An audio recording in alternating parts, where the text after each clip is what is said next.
I was out walking in my sugar bush and I noticed this large gash on the side of one of my trees. Well, in this video I'm going to explain what it is and how to prevent it. This damage is quite old now. It's been here for a number of years, but this is Sunscald. This happens in the winter time when the sun beams down on the tree, warms up the bark, and then at night we have a sudden drop in temperature. That damages the tissues in the outer layer of the bark. And once that bark is dead, it doesn't grow properly. So the bark that was along this section has died off and fallen away, and now we have this big opening. On the edges here, we have new bark that's growing, and it will slowly close this gap. But this gap's pretty big. I probably should just take this tree out. So it's caused in the wintertime by sudden changes in temperature. And really the damage is from the sun. It heats it too much, and then we have that drop in temperature. So the solution here is to prevent the sun from heating up this bark. If you live in the northern hemisphere, the damage is usually seen on the south side of the tree because the sun is the warmest on the south. The north side of the tree really doesn't get direct sun, and so it doesn't heat up. Now, if you're in the southern hemisphere, it would be the opposite. A simple solution to this is to paint the bark white. Now, that doesn't look very nice in a garden, but it is effective.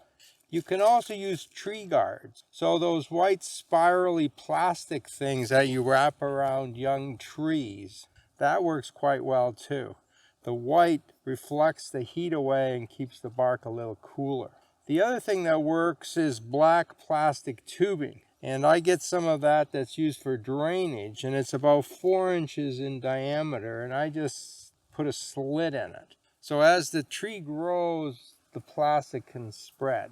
Another option is to put a wire mesh around here and then fill that with leaves. Now the wire mesh on its own isn't going to do anything because the sun still gets through. But once you fill it with leaves, it keeps the tree cooler.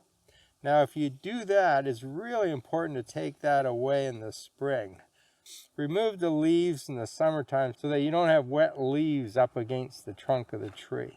Now this problem mostly happens on young trees. If you go to the nursery to buy a tree, it's been sitting in a certain orientation. It's used to having sun on one side and shade on the other. If you now turn that 180 degrees and plant it, it's getting too much sun on the shady side, and that can cause the problem. It's a bigger issue on small trees because they have very thin bark. Once the tree gets this old, the bark is getting quite thick, and it's very unlikely that it will get sun scald. In a garden, what you want to do is to protect your young trees for 2 to 3 years to prevent sun scald. If it does happen to your tree, the tree can still survive, and most sun scald damage is not nearly this large. A lot of times you get much smaller cracks.